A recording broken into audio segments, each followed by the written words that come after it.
આગામી 14 જૂનના રોજ આવી રહેલા વિશ્વ રક્તદાતા દિવસ નિમિત્તે ભરૂચ જિલ્લા આરોગ્ય વિભાગ અને અંકલેશ્વર રોટરી કુમારપાળ બ્લડ બેંકના સંયુક્ત ઉપક્રમે અંકલેશ્વરના શારદા ભવન ખાતે એક સ્વૈચ્છિક રક્તદાન શિબિરનું ભવ્ય આયોજન કરવામાં આવ્યું હતું। આ કેમ્પમાં રક્તદાતાઓએ ઉત્સાહભેર ભાગ લીધો હતો, જેના પરિણામે 50 થી વધુ રક્ત યુનિટ એકત્ર કરવામાં સફળતા મળી હતી। અંકલેશ્વરમાં શારદા ભવન ખાતે સ્વૈચ્છિક રક્તદાન શિબિર યોજાઈ હતી। આ રક્તદાન શિબિરમાં આરોગ્ય કર્મચારીઓ, તબીબો અને સામાજિક અગ્રણીઓ મોટી સંખ્યામાં ઉપસ્થિત રહ્યા હતા।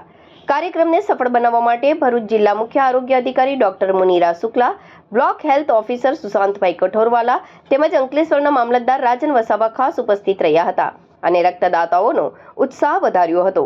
દર વર્ષે 14 જૂનના રોજ વૈશ્વિક સ્તરે વિશ્વ રક્તદાતા દિવસ ઉજવવામાં આવે છે।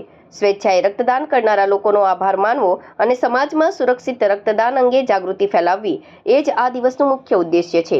આ દિવસની શરૂઆત વિશ્વ આરોગ્ય સંસ્થા WHO દ્વારા કરવામાં આવી હતી। મનુષ્યમાં ABO બ્લડ ગ્રુપ સિસ્ટમની શોધ કરનારા મહાન વૈજ્ઞાનિક કાર્લ લેન્ડસ્ટેઇનરની જન્મજયંતિની યાદમાં દર વર્ષે 14 જૂને આ દિવસ મનાવવામાં આવે છે। જિલ્લા આરોગ્ય અધિકારી મુનીરા શુક્લાએ આ તબક્કે જણાવ્યું હતું કે અંકલેશ્વરમાં યોજાયેલી આ શિબિરમાં આરોગ્ય વિભાગ અને બ્લડ બેંકના સંયુક્ત પ્રયાસોથી લોકોમાં ભારે જાગૃતિ જોવા મળી હતી। એકત્ર થયેલા રક્ત જરૂરિયાતમંદ દર્દીઓ માટે આશીર્વાદરૂપ સાબિત થશે। નમસ્કાર, હું ડૉક્ટર મુનીરા શુક્લા, મુખ્ય જિલ્લા આરોગ્ય અધિકારી, આરોગ્ય શાખા, જિલ્લા પંચાયત ભરૂચ।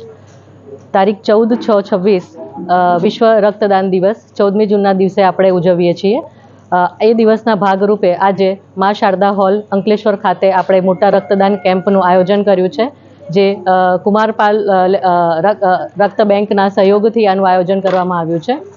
આ કેમ્પમાં આજે આરોગ્ય શાખાના અધિકારીશ્રીઓ, તબીબીઓ અને કર્મચારીઓએ મોટા પ્રમાણમાં ભાગ લીધેલ છે।